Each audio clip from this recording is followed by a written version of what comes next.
विजय भाई साहब, सब लड़की के संस्कारों की बात है। कमरे में महेंद्र सिंह का अभिमान भरा स्वर गूंज उठा, जिसने वहां उपस्थित उनके साथ आए रिश्तेदारों के चेहरे पर अभिमान से भरी मुस्कान फेर दी। और वहीं मौजूद नेहा के घर वालों की गर्दन थोड़ी शर्म से झुक गई। और राघव की माँ चाची ने अपने संस्कार दर्शाने के लिए सिर पर रखे पल्लू को थोड़ा आगे खींचकर सीने पर कुछ और चढ़ाकर तिरछी मुस्कान को कानों तक खींच लिया। वहीं उसी बैठक में उपस्थित नेहा की माँ के चेहरे उनके संस्कार की छड़ी के प्रहार से उतर गए। होठों पर चुप्पी के ताले जड़ गए, गर्दन झुक गई। नेहा के माता पिता की आंखों में इन तानों की चोट की तिलमिलाहट से आंसू तैर आए, जिन्हें छिपाने के लिए उन्होंने गर्दन और नीची करके उन्हें धीरे से पोंछ लिया। नेहा अंदर वाले कमरे में बैठी इस बात से तिल मिला गई। उसकी मुट्ठियां भींच गई, जबड़े कस गए, आंखों में अंगार उभर आए। उसका मन किया कि वह जोर से चीखे, बाहर बैठकर कटु शब्दों से चोट करने वालों से चीख चीख कर कहे कि उसके संस्कारों में कोई खराबी नहीं है, उसने कोई पाप नहीं किया है, उसने सिर्फ प्रेम किया है, प्रेम पर विश्वास किया है और उस विश्वास ने भी उससे कोई छल नहीं किया। क्या वाकई उसके साथ कोई छल नहीं हुआ है, या पहले नहीं हुआ था, अब हो रहा है? एकाएक वह सोच में पड़ गई। बाहर चाय नाश्ते की प्लेट, प्यालियों की खनखनाहट शुरू हो गई थी। इससे बातचीत को कुछ विराम मिला। इसी ने नेहा को फिर सभी बातें दोहराने का अवसर दिया। वह और राघव 2 सालों से साथ हैं। एक ही बहुमंजिला इमारत में ऑफिस होने के कारण लिफ्ट, कॉरिडोर, कैंटीन में एक दूसरे के आमने सामने पड़ते रहे। ना जाने कितने दिनों, महीनों तक लिफ्ट में खड़ी भीड़ के हिस्से बने अजनबी ही बने रहे। यूँ तो बेंगलुरु शहर में कौन ध्यान देता है कि लिफ्ट में बगल में कौन खड़ा है या कौन किस मंजिले पर चढ़ उतर रहा है। लिफ्ट है तो लोग चढ़ेंगे भी और उतरेंगे भी। ना कोई चढ़ने वालों को चेहरे देखता है और ना उतरने वालों के मंजिले। वहाँ तो बगल में कौन खड़ा है ये भी कोई नहीं देखता। अपने कानों में मोबाइल की लीड लगाए, नजरें मोबाइल में गड़ाए, एक उचटती सी नज़र दरवाजे के ऊपर डिस्प्ले होने वाले मंजिले नंबर पर डालकर फिर अपने मोबाइल में कैद हो जाते हैं। लेकिन ना जाने किस आकर्षण से उन दोनों ने एक दूसरे पर ध्यान देना शुरू कर दिया था। सुबह नेहा लिफ्ट के पास पहुंचती तो देखती वह लंबा आकर्षक व्यक्तित्व का युवक लिफ्ट के बाहर खड़ा है, जैसे किसी के आने का इंतजार कर रहा है। कभी वह दौड़ती आती कि लिफ्ट पकड़ ले, लेकिन पकड़ नहीं पाती और देखती कि वह युवक वहीं खड़ा है। पहले लगा कि शायद उसे भी देर हो गई, फिर समझ आया कि वह किसी का इंतजार कर रहा है। कुछ दिनों बाद नेहा ने देखा कि अपने ऑफिस के 8वीं मंजिल पर उतरने के बजाय वह नेहा के ऑफिस के 12वीं मंजिल तक साथ जाकर लिफ्ट से बाहर आता है। शुरू शुरू में तो सोचा शायद किसी से मिलने के लिए आया हो, लेकिन जब उसने राघव को उसके ऑफिस की ओर मुंह करके खड़े मोबाइल में कुछ देखने का नाटक करते चुपके से उसे देखते हुए पाया तो एक गुलाबी सी सिहरन उसके अंदर दौड़ गई। वह 12वीं मंजिल पर लिफ्ट से बाहर आता, नेहा को जाते हुए देखता और जब लिफ्ट 19वीं मंजिल से वापस नीचे आती तब उससे 8वीं मंजिल पर अपने ऑफिस जाता। कभी कभी लिफ्ट वापसी में इतनी भरी होती कि उसे जगह ही न मिलती, लेकिन वह इत्मीनान से उस कॉरिडोर को देखता जहाँ से होकर नेहा भी गई है, जैसे नेहा अभी भी वहीं है और वह उसे जाते हुए देख रहा है। उसकी इठलाती चाल, उसके सैंडल की ठक ठक, उसके सेंट की महक से बना उसका अक्स कॉरिडोर में ठिठक सा गया है। धीरे धीरे मुस्कानों के आदान प्रदान के साथ हेलो हाय से शुरू हुआ सफ़र साथ में कॉफ़ी पीने, लंच करने से लेकर फिल्म व खरीदारी और घंटों की बातचीत तक पहुंच गया। उस साल का हर दिन नयापन लिए नया होता था। दोनों एक दूसरे की अदाओं, आदतों और व्यवहार में हर दिन कुछ नया पाते। वह उनके मन को भाता और उनमें यह विश्वास भरता कि एक अच्छे साथी में यही गुण होने चाहिए। बाहर से प्लेट कपों की खनक बंद हो गई थी, फिर शुरू होना चाहती थी। भाई साहब दोनों एक दूसरे को पसंद करते हैं, एक ही शहर में एक ही इमारत में नौकरी करते हैं, सो ये संबंध दोनों के लिए अच्छा होगा और बच्चे जिसमें खुश रहे उसमें ही हमारी खुशी है। ये नेहा के पापा विजय जी की आवाज़ थी। उन दोनों ने जब एक साथ अपने भविष्य को देखना शुरू किया था तब ये भी सोचा था साथ साथ घर से निकलेंगे, एक साथ ऑफिस आएंगे। राघव उसे 12वें मंजिल पर छोड़ेगा, फिर 8वीं मंजिल पर अपने ऑफिस जाएगा। नेहा पूछती, शादी के बाद तुम मेरे मंजिल तक आना बंद तो नहीं कर दोगे ना? राघव शरारत से उसकी आंखों में झांकता और कहता, मैं तो सोच ही रहा हूँ कि तुम्हारे मंजिल के ऑफिस में ही आ जाऊँ। ना बाबा, तुम अपने ऑफिस में ही ठीक हो। थोड़ी दूरी प्यार के लिए ज़रूरी होती है, नेहा कहती। वक्त बीतने के साथ एक दूसरे से यह दूरी असहनीय होने लगी थी। दोनों में से किसी ने भी एक दूसरे से कुछ कहा नहीं। शायद वे आश्वस्त थे कि वे एक दूसरे के दिल की बात जानते हैं। राघव के दोस्तों ने नए साल की पार्टी के लिए गोवा जाने का प्रोग्राम बनाया। ये कपल पार्टी थी, सिर्फ शादीशुदा कपल ही शामिल हो सकते थे। राघव के दोस्त इन दोनों की दोस्ती के बारे में जान गए थे। उन्होंने राघव को भी साथ चलने को कहा। राघव ने नेहा से पूछा तो वह हिचकिचाई। बेंगलुरु में रहते उसे 3 वर्षों से ज़्यादा हो गए थे। लगभग 1 साल से दोनों दोस्ती के रास्ते पर आगे बढ़ चुके थे, लेकिन मन में कहीं घर के संस्कार, संकोच और मर्यादा की दीवारें खड़ी थी। इस तरह शादी से पहले किसी के साथ एक कमरे में रात बिताना उसका मन स्वीकार नहीं कर रहा था। अभी तो उन लोगों ने एक दूसरे से ही खुलकर बात नहीं की थी, अपने घर वालों को भी कुछ नहीं बताया। अभी तो दोनों के सपने उनकी पलकों में ही मुंदे थे, जिन्हें खुद से खुलकर भी उन्होंने कभी नहीं देखा। नेहा ने राघव को समझाने की बहुत कोशिश की, उसे घर वालों के विश्वास और उनके मान सम्मान की दुहाई दी, समाज के नियमों से बंधी ऊंच नीच समझाई, लेकिन राघव पर तो जैसे भूत सवार था। वह हर हाल में इस नए साल की पार्टी में नेहा के साथ जाना चाहता था। दोस्तों के सामने पोजीशन का सवाल बन गई थी यह पार्टी उसके लिए। बहुत सारी बातचीत डिस्कशन के बाद भी जब नेहा नहीं मानी, तब उसने अंतिम हथियार फेंका। तुम्हें मुझ पर विश्वास नहीं? अचानक हुए इस चोट से नेहा अचकचा गई, लेकिन उसके पास इसका कोई स्पष्ट जवाब न था। उसका दिल कहता कि राघव कतई गलत नहीं कर सकता, लेकिन दिमाग कहता, यही सोचकर हजारों लाखों लड़कियां अपने प्रेमियों पर भरोसा करती हैं और धोखा खाती हैं। नेहा रोज न्यूज़पेपर, इंटरनेट पर ऐसे किस्से पढ़ती थी और आश्चर्य करती थी कि कैसी पढ़ी लिखी, नौकरी पेशा, शादीशुदा, बाल बच्चेदार लड़कियां, औरतें इस तरह आंखें बंद कर भरोसा करती हैं। आखिरकार नेहा को भी फैसला करना पड़ा। फैसला क्या करना पड़ा, बल्कि झुकना पड़ा। राघव की बात माननी पड़ी। पता नहीं ये राघव ने खुद के लिए जो विश्वास दिलाया था उसका नतीजा था, उसकी खुद की भावुकता से उपजा भरोसा था, या उसके रूठने व उसे खो देने का डर था कि नेहा मान गई। उसने किसी को कुछ नहीं बताया, ना अपने घर वालों को, ना सहेलियों को, ना ही ऑफिस के साथियों को। बस मन में एक कोने में दुखदुखी लिए हुए, कभी दिमाग को समझाते, कभी दिल पर भरोसा करते वह राघव के साथ चली गई। गोवा के खूबसूरत बीच पर समंदर की लहरों के बीच पैरों के नीचे से फिसलती रेत से लड़खड़ाती नेहा राघव की मजबूत बाहों का सहारा पाकर खुद को एक अनोखी दुनिया में पा रही थी। अपनी कमर के इर्द गिर्द राघव की बाहों के साथ वे दोनों कब लो टाइड के साथ सागर के अंदर तक चले गए पता ही न चला। वे दोनों भी तो एक दूसरे में गहरे तक खोए थे। कितने घंटे बीत गए थे, बाकी लोग बाहर जा चुके थे, सभी अपने आप में खोए थे, तो उनके बारे में कौन सोचता। जब हाई टाइड की लहरों के थपोड़ों ने उन्हें चेताया, तब किनारे पर बने रेस्टोरेंट की दूरी देखकर उन दोनों को अपनी स्थिति का एहसास हुआ।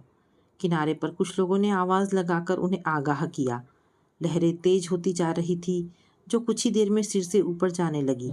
नेहा को तैरना नहीं आता था, वो बुरी तरह घबरा गई, लेकिन राघव ने उसका हाथ नहीं छोड़ा। वह उसे अपने आगे किए तेज लहर पर तैरता रहा। उसने तेज लहरों के थपेड़े अपनी पीठ पर झेल लिए ताकि नेहा को उनसे चोट ना लगे, वह उनसे घबराए ना।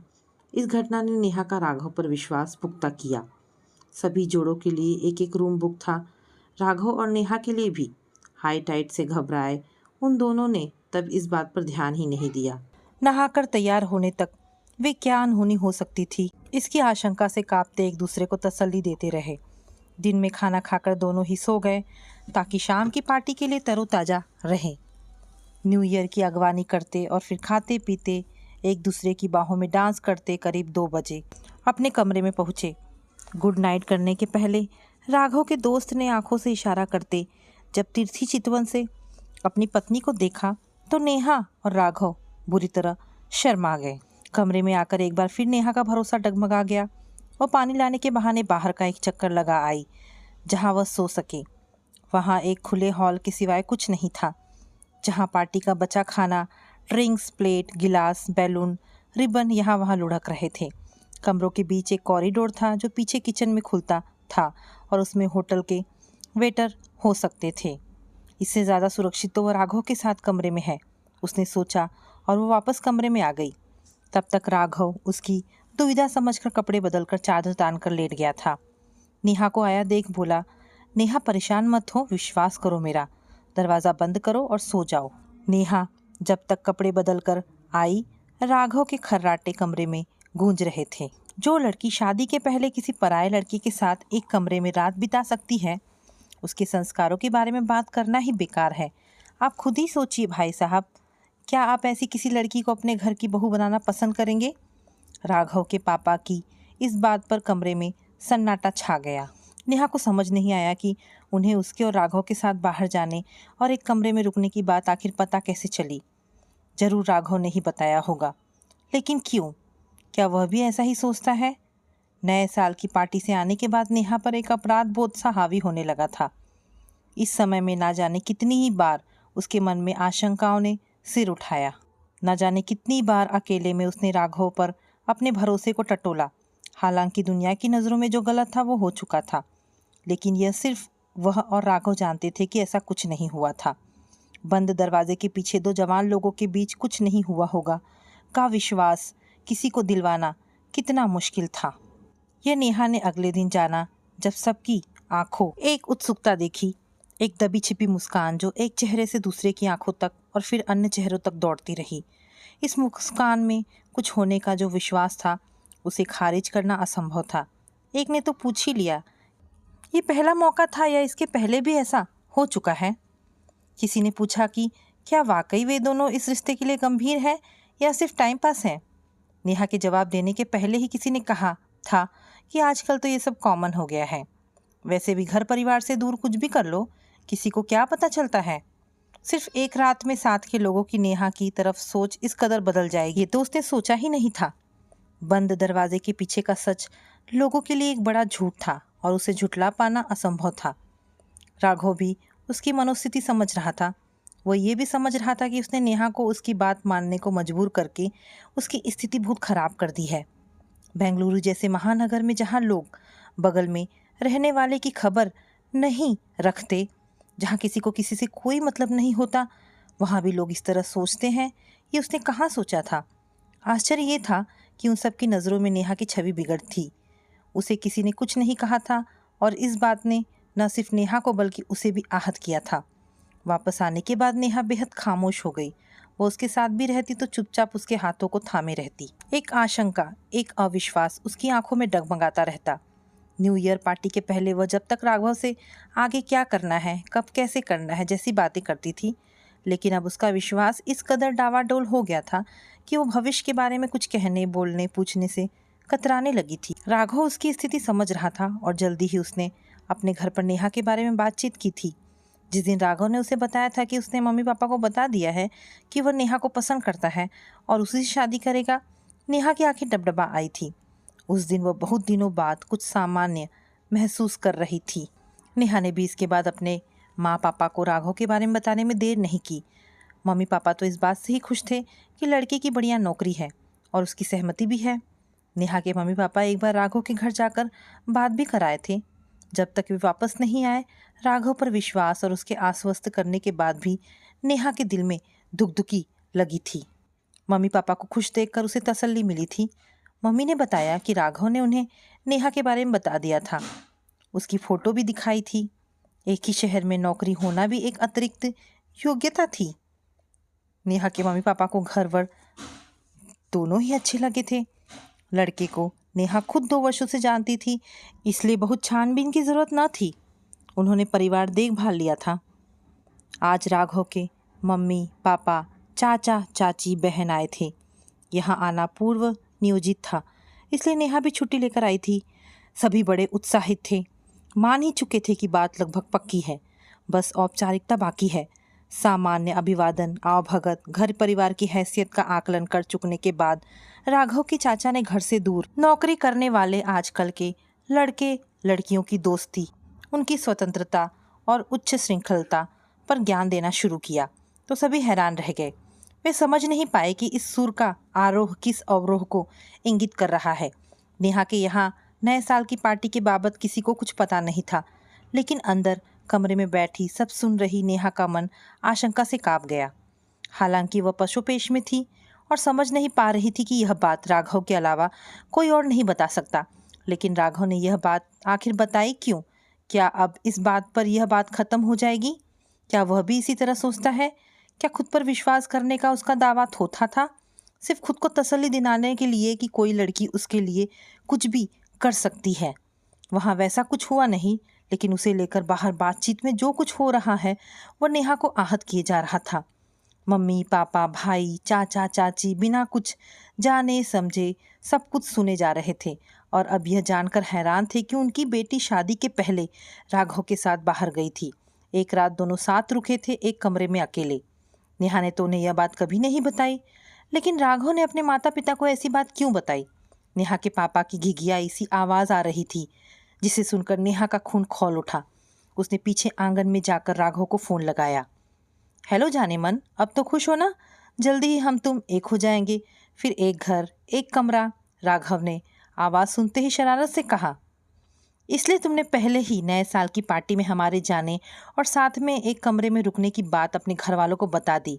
इसीलिए वे यहाँ मुझे मेरे माँ पापा के दिए संस्कारों पर सवाल उठा रहे हैं, उन्हें अपमानित कर रहे हैं।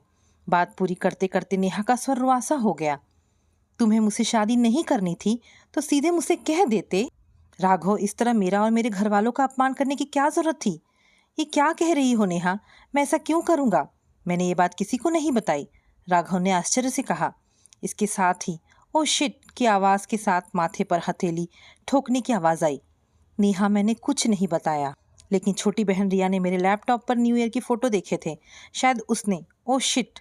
अब राघव की आवाज़ में भी चिंता झलक आई। नेहा रुको, मैं पापा को फ़ोन करता हूँ, उनसे बात करता हूँ, तुम फ़ोन रखो। नहीं राघव, तुम्हें भी फ़ोन मत करो, वरना उन्हें एक और बहाना मिल जाएगा कि मैंने तुम्हारे कान भरे हैं। आज यहाँ जो भी होगा तुम्हें पता चल ही जाएगा। अब जो भी बात करना है अपने घर में करना। तुम्हारी लापरवाही ने मुझे मेरे घर वालों के सामने और मेरे घर वालों को तुम्हारे माता पिता के सामने बहुत अपमानित किया है राघव। पता नहीं अब मैं उनका सामना कैसे करूँगी। न्यू ईयर पार्टी में जाने की मेरी इच्छा नहीं थी, मैंने तुम्हारे जोर देने पर तुम पर भरोसा करके गलती की। अब पता नहीं क्या होगा। नेहा का स्वर रुंध गया, उसने फ़ोन रख दिया। बाहर से आती आवाज़ें पिघले शीशे सी कानों में उतर रही थी। प्रतिवाद के स्वर ज्यों ज्यों मध्यम होते जा रहे थे, नेहा के सपनों की सांसें त्यों त्यों धीमी पड़ती जा रही थी। आखिरकार एक लंबी खामोशी के बाद मेहमान विदा हो गए। पूरे घर में पसरी खामोशी तनाव, अपमान, अपराध बोध के कारण ज़्यादा बोझिल हो गई। नेहा के बारे में जो पता चला उसके बाद उसकी चुप्पी ने इस बात की पुष्टि कर दी थी। फिर कहने सुनने को कुछ शेष न था। अपने दिए संस्कारों को इस तरह हवा में उड़ा दिए जाने और उसके बाद अपने ही घर में इस तरह अपमानित किए जाने से आहत नेहा के मम्मी पापा के आंसू भी निःशब्द ही गिरे और नेहा की सिसकियां भी हौले से तकिए में समा गई। राघव के माता पिता लगभग विजयी भाव से घर लौटे थे। राघव बेंगलोर में ही था, उसे अभी तक कुछ बताया नहीं था, लेकिन उन्हें पूरा विश्वास था कि वह उनके तर्कों व फैसले का समर्थन करेगा। उन्होंने उसे एक ऐसी लड़की से शादी करने से बचा लिया जिसमें कोई संस्कार नहीं है, जो शादी से पहले किसी के साथ एक कमरे में रह सकती है। उसके चरित्र के बारे में क्या ही कहा जाए। राघव ने बेचैनी से नेहा को कई बार कॉल किया, लेकिन उसने फ़ोन नहीं उठाया और कुछ देर बाद फ़ोन स्विच ऑफ हो गया। उसकी आंखों में नेहा का इनकार, लोगों की नज़रों का उपहास और उससे बेचैन नेहा की आंखें घूम गई। उसी ने ज़बरदस्ती की, उसी ने उसे मनाया, उसी ने इतना भावनात्मक दबाव डाला कि ना चाहते हुए भी नेहा को हाँ कहना पड़ा।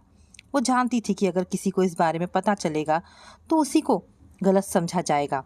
वह जानती थी कि दुनिया की सोच क्या है और किसी का प्रेम या विश्वास उसे बदल नहीं सकते। भूल तो उससे भी हुई, वह इस बात को राज नहीं रख पाया। ये रिया की बच्ची भी ना, वह भी तो उसी समाज की, उसी सोच से पीड़ित है। इस कदर पीड़ित की लड़की होकर एक लड़की के चरित्र के निशाने पर लगा रही है। यह भी नहीं समझ पाई वह क्या करे, वह कैसे इस बिगड़ी बल्कि ख़त्म हो चुकी बात को संवारे। राघव का मन काम में नहीं लगा। उसके कानों में नेहा के शब्द गूंजने लगे। इसलिए यहाँ तुम मुझ पर मेरे माता पिता द्वारा दिए संस्कारों पर सवाल उठा रहे हैं? संस्कार, संस्कार, संस्कार। राघव के कानों में यह शब्द हथौड़े की तरह पड़ने लगा। क्या है ये संस्कार? क्या किसी लड़की पर बिना कुछ जाने समझे लांछन लगाना संस्कार है? क्या किसी को उसके ही घर जाकर अपमानित करना संस्कार है? क्या अपने बालिग बच्चों की खुशियों, भावनाओं को अपने अहंकार की खातिर यूँ कुचल देना ही संस्कार है? सिर्फ एक बात की, नेहा एक रात मेरे साथ एक कमरे में सोई तो वह संस्कारहीन हो गई, लेकिन उसके साथ तो मैं भी था उसी कमरे में। फिर मैं संस्कारहीन क्यों नहीं? नेहा को विवश तो मैंने किया था, फिर अपमान उसके अकेले का क्यों? नहीं नेहा, मैं तुम्हें मुझ पर भरोसा करने की ऐसी सज़ा नहीं झेलने दूंगा। मैं इसी संस्कार में से कोई रास्ता खोज निकालूंगा। राघव ने मन ही मन तय कर लिया। रात लगभग 9 बजे राघव ने घर पर फ़ोन लगाया। घर पर सभी लोग आपस में विचार करके तय कर चुके थे कि राघव से क्या कहना है, कैसे समझाना है और कैसे विश्वास दिलाना है कि उन्होंने जो किया है वह ठीक किया है, उसके भले के लिए किया है।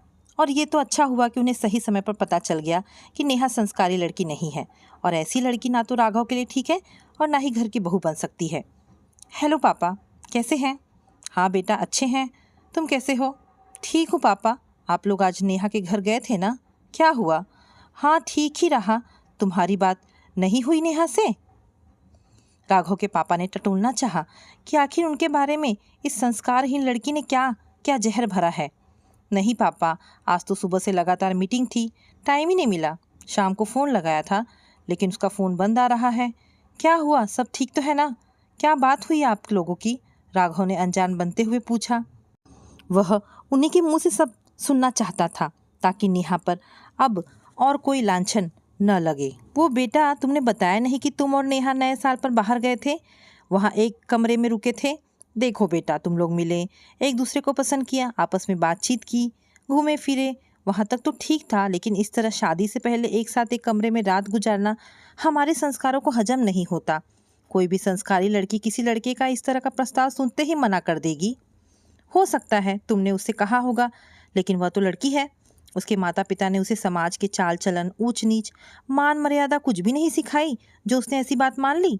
बेटा, ऐसी लड़की शादी के बाद तुम्हारे प्रति वफादार ही होगी, इसका क्या भरोसा? तुमने तो हमें बताया नहीं। वह तो भला बड़ा हो कि रिया ने जाने के समय यह बात हमें बताई, वरना हम तो बात पक्की ही करके आने वाले थे। देखो बेटा, तुम्हें बुरा लग रहा होगा, लेकिन हमारा अनुभव कहता है कि नेहा तुम्हारे लिए ठीक नहीं है। उसके संस्कार अच्छे नहीं हैं। महेंद्र जी एक सांस में बिना रुके सब कह गए। मानो उन्हें डर था कि कहीं बीच में रुकने पर राघव प्रतिवाद ना कर बैठे और उनकी बात अधूरी रह जाए। वे अपनी तरफ से इस रिश्ते को ख़त्म कर चुके थे। इसे ख़त्म करने के लिए जितने तीर नश्तर चलाने जरूरी थे वे चला चुके थे और अब पलटना संभव नहीं था। वे बिना कटु हुए भी तीखी बात कहकर नेहा व उसके घर वालों का अपमान कर चुके थे, क्योंकि अपनी सोच के अनुसार वे सही थे। पापा, आपके संस्कारों की बात ठीक है, लेकिन आपने तो मुझ पर, मेरे संस्कारों पर ही प्रश्न चिन्ह लगा दिया। नेहा को कटघरे में खड़े करते करते आपने मुझे अपराधी बना दिया। राघव ने धीमे और दुखी स्वर में कहा। ये सुनकर महेंद्र जी अचकचा गए। उन्हें तो राघव के भड़क जाने की, नेहा की पैरवी करते उनसे ऊंच नीच कह जाने की आशंका थी। वे हर संभावित प्रश्न का जवाब तैयार किए बैठे थे, लेकिन राघव ने तो कुछ अलग ही सुर पकड़ लिया था। वे कुछ देर खामोश सोचते रहे, अपने कहे हर शब्द पर नज़र डाली, लेकिन उन्हें समझ नहीं आया कि उन्होंने कहाँ और कैसे राघव को दोषी बनाया। उसके संस्कारों की तो कोई बात ही नहीं हुई। कहीं नेहा ने तो उल्टा सीधा नहीं भड़काया है उसे? एक आशंका ने फिर जन्म लिया। तुम्हें अपराधी कैसे? मैं कुछ समझा नहीं। नेहा ने तुमसे कुछ कहा क्या? आशंका फिर सिर उठाने लगी। नेहा ने कुछ नहीं कहा पापा, उसका फ़ोन बंद है, उससे तो बात भी नहीं हुई। ये बात सही है कि न्यू ईयर पार्टी में हम दोनों बाहर गए थे, वह कपल पार्टी थी। नेहा इसके लिए तैयार न थी, लेकिन मैंने उस पर दबाव बनाया, उसे विश्वास दिलाया कि हम साथ जाएंगे, साथ में एक रूम में रुकेंगे, लेकिन वह मुझ पर विश्वास करे कि मैं मर्यादा की सीमा नहीं लांघूंगा। हम कोई ऐसा काम नहीं करेंगे जिससे हम दोनों को या हमारे परिवार को शर्मिंदा होना पड़े। वह बहुत मुश्किल से साथ जाने को राजी हुई थी पापा। उसने हमारे प्यार पर विश्वास किया, उसने मुझ पर विश्वास किया, मेरे व्यवहार आचरण पर विश्वास किया, मुझे मिले संस्कारों पर विश्वास किया पापा।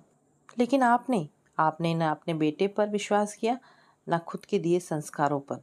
आपने वहाँ नेहा के चरित्र पर उंगली नहीं उठाई, आपने अपने बेटे पर उंगली उठाई, उसके चरित्र पर प्रश्न चिन्ह लगाया। आपने बता दिया कि आप इस बात पर विश्वास करते हैं कि आपके बेटे के साथ कोई लड़की सुरक्षित रह ही नहीं सकती। आपने अपने बेटे को नेहा का दोषी बना दिया पापा। आप खुद अपना अपमान कराए। एक बार तो सोचा होता पापा कि आपके बेटे पर कोई लड़की भरोसा कर रही है, उसके साथ कहीं जाने को, उसके साथ रुकने को तैयार हुई है। यह आपके बेटे के लिए, उसके संस्कारों के लिए कितनी बड़ी और महत्वपूर्ण बात है। आपने बस एक बात याद रखी कि नेहा मेरे साथ थी। ये भूल गए कि मैं नेहा के साथ था। एक बार मुझसे पूछ तो लेते, कुछ कहने से पहले मुझसे फ़ोन पर बात कर लेते। रिया तो बच्ची है, उससे क्या समझदारी की उम्मीद करूं। लेकिन आप पापा, आप तो समझते। कहते कहते राघव का स्वर रुआसा हो गया।